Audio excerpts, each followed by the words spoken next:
बस एक रिक्वेस्ट पार्थो दादा से करूंगा मैं कि प्लीज अगली बार अगर मैं खेसारी को बुलाइएगा तो पास उस मत रखिएगा, भाइयों को तकलीफ हो रहा है। जियो बाघ जियो। क्योंकि मैं चाहता हूं अपने भाइयों से दिल मिले,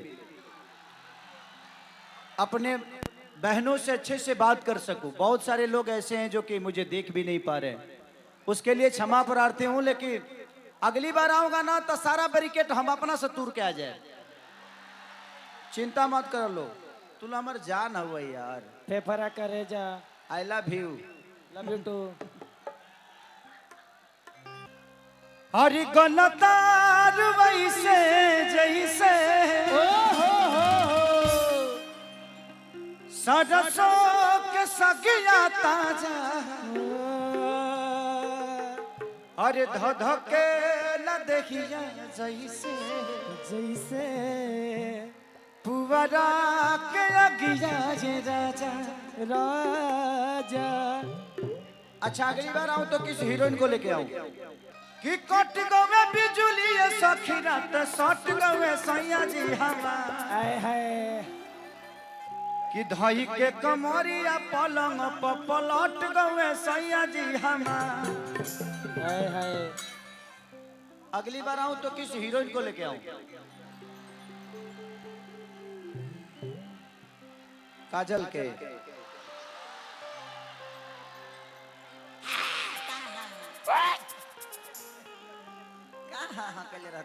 मैंने अपन मेहरारू महका दिया, खाली काजल के फेर में तू लो बर्बाद बड़ो, हमरो तो कहले बड़ो। नहीं अगली बार आएंगे तो जरूर लेके आएंगे, क्योंकि आप लोगों की सारी हीरोइनें भी आप लोगों की चहेती हैं, आप लोगों को प्यार करती हैं, आप लोग प्यार करते हैं, तभी हम इतने बड़े होते हैं। नहीं तो हमारी क्षमता नहीं थी कि मैं इतने बड़े स्टेज पे चढ़ के इतने सारे ज्ञानी लोगों के सामने मैं कुछ बोल सकूं, कुछ कह सकूं। जी।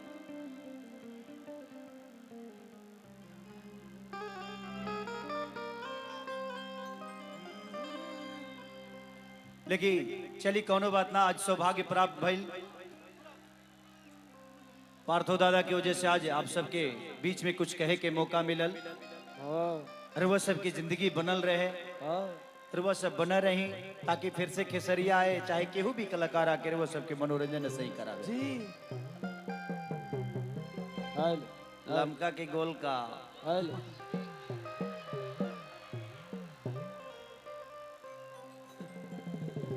कि आम ले ला, आम ले ला। वाह वाह ट्रेंडिंग स्टार। ए बाबू सारे आम ले ला, कि हे देहियों से काम ले ला।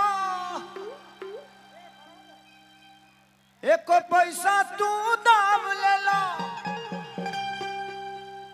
ये भी गाना आप लोगों ने सुना होगा कि तोहरा आम के सवाद तो निखटके बा, बाकी हटके बा। वाह वाह। लेके आई एगो गाना, एगो भाई के फरमाइशी हम दरवा गई है तो भइल हो। जी भैया। कि दही के नदिया के तोहरा बिलार रखवार भइल राजा। वाह वाह वाह। बहुत सारी माता बहन बेटी बैठी है, इसलिए बहुत मर्यादित चीजों को ही हम परोस रहे हैं। नहीं तो तुम लोग जानते रहे कि हम मर्यादा में ढेर देर लेना नहीं ले, ढेर देर ले। लेकिन जरूरी नहीं खे। खेसारी लाल यादव भजन भी गाता है जी। खेसारी लाल यादव बिग बॉस में जाता है तो खेसारी लाल चौरा में धानों काटे ले। सुनने के फर्क बा। तो हमारी जिंदगी है, हम एक कलाकार के नाते बहुत कुछ करते हैं, विरोध भी होता है, बहुत सारा चीज होला जीवन में। लेकिन ठीक बा, हाँ वही ना, हिलावत रहा, गिरी मत, तनी धीरे से। धीरे से। ए बाबू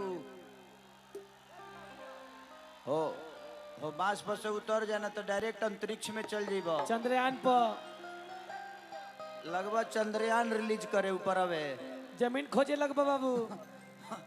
जा तरह तो जा 2 कट्ठा जमीन हमरो के देखी हो। 2 बीघा हमरो के। कि दही के नदिया के तोहरा अरे बिलारी रखवार भइल राजा तो लगे डर देवरी करी घात ये राजा दिनों रात रहे छतिए पर हाथ ये राजा। लोग कहेला ये गाना गलत नहीं है। दिनों रात रहे छतिए पर मतलब कहला कि आहे दादा छातिए पर हाथ बा हमार कहला ना कि छातिए पर जैसे गुजरल हो छातिए पर हाथ रहलो वो छाती पर हाथ कितना लोग दूसरे बुझत होई तू लो तो ओई ओई कह के गंदा गाना कह देता रह हमार और निमनो गावत तो ओई ओई कह के ओकरा के गंदा बना देता लो लोग कि दही के नदिया के तोहरा बिलार रखवार भइल राजा दही के नदिया के तोहरा कुआर रखवार भइल राजा दही के नदिया के तोहरा बिलार रखवार भइल राजा ए तो लगे डांग ई देवा लगे डर इसे बड़ी करी घातिए राजा दिन रात रहे छतिया पर हाथिए अरे डरी देवार करी हाथिए राजा दिनो रात रहे छतिए पर हाथिए राजा लगे डर इसे बड़ी करी घातिए राजा दिन रात रहे छतिया पर हाथिए राजा आके डरी देवार करी हाथिए राजा दिनो रात रहे छतिए पर हाथिए राजा। तुम तो धोखेबाज हो वादा करके भूल जाते हो तुम भी घड़ी चलाज हो वादा करके भूल जाते हो रोज रोज तुम जो सनम ऐसे करोगे रोज रोज तुम जो सनम ऐसे करोगे हम जो रूठ जाएंगे तो आहे भरोगे हाँ हाँ तुम भी घड़ी चलाज हो छतिया पर हाथिया दिनो रात रहे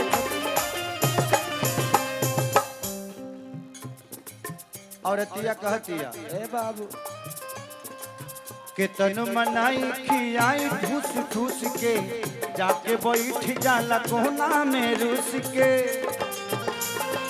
आई ठूस ठूस के जाके बैठ जाला कोना में रुस के तनु मनाई खियाई ठूस ठूस के जाके बैठ जाला कोना में रूस के कितनो मन ठूस के जाके बैठ जाला कोना में रुस के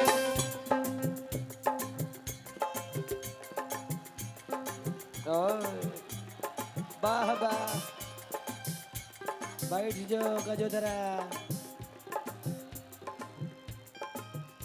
अरे गोल गोल नारियर के बानर देखो रखवार भइल राजा गोल गोल नरियर के बानर की देखा रखवार भइल राजा गोल गोल नारियर के बानर देखो रखवार भइल राजा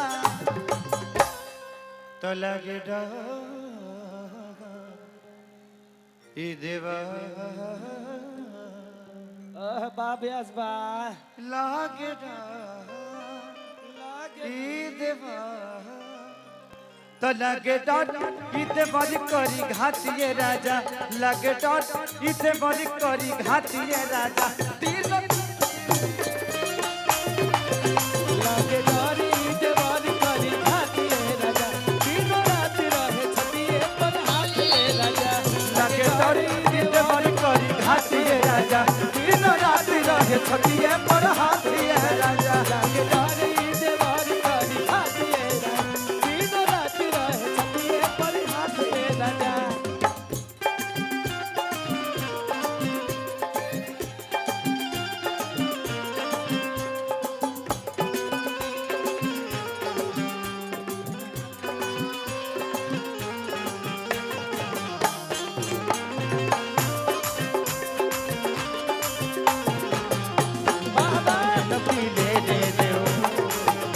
जिंदा हो तो जिलेने दो जिलेने दो हरी बरसात में पी लेने दो दिनों रात रहे छतिए पर हाथिए लागे डर करी छतिए पर और ये लास्ट में कह दिया क्या करे डरामा ए राजा कोई खल के आदत खराब तो भइल बा हल चल के करे डरामा ए राजा घर के आदत खराब भइल बाटे लग के। कोई बात नहीं, अगली बार से होगा तो पार्थो दादा से मैं बोल दूंगा कि पार्थो दादा प्लीज अगली बार से कोई ब्रेक एडिट मत रखिएगा, सारा ब्रेक एडिट हटा दीजिएगा, क्योंकि ये ब्रेक एडिट में रह ही नहीं सकते जी। इनको मैं जानता हूँ। हाँ वो तो कहीं जगह वाला समय न रही तब ले उजर गई रही। या वो तो हमनी के प्रदेश में बनी से दमी लगौले बनी सब, बट कोनो बात ना। खूब भालो आचे। जो धरती हमारे परिवार को चलाती है उस धरती की गरिमा को भी हमें बचा के रखना है, बिल्कुल, क्योंकि इसी धरती से हमारा परिवार चलता है। जी। तो इस धरती की हर वो चीज हमारी अपनी होनी चाहिए, इस धरती को कोई नुकसान हमारी वजह से नहीं होनी चाहिए, बस यही ध्यान सबको रहना चाहिए। करे डरामा ए राजा कोई खल के रामा ए राजा घर के आदत खराब तो भइल बा हल चल के आदत खराब भइल बाटे चल के। करे डरामा बलम जी कोई खल के आदत खराब तो भइल बा हल चल के करे डरामा ए राजा घर के आदत खराब बाटे राजा घर के। कहेला तुहरे से भौजी अकेला में प्यार भइल राजा, कहेला तोहरा से भौजी अकेला में प्यार भइल राजा। कहेला तुहरा से भौजी अकेला में प्यार भइल राजा, कहेला तोहरा से भौजी अकेला में प्यार भइल राजा। ए हाय धनक डाह डाल ई देवा देवा ए देवार ए राजा। तनके डर ई देवर करी घातिए राजा, लगे डर ई देवर करी घातिए राजा, दिनो रात रहे छतिए पर हाथिए राजा, लागे डोरी देवारी करी घातिए राजा, दिनो रात रहे छतिए पर लगे डर ई देवर करी घातिए राजा, दिनो रात रहे छतिए पर हाथिए, लगे डर ई देवर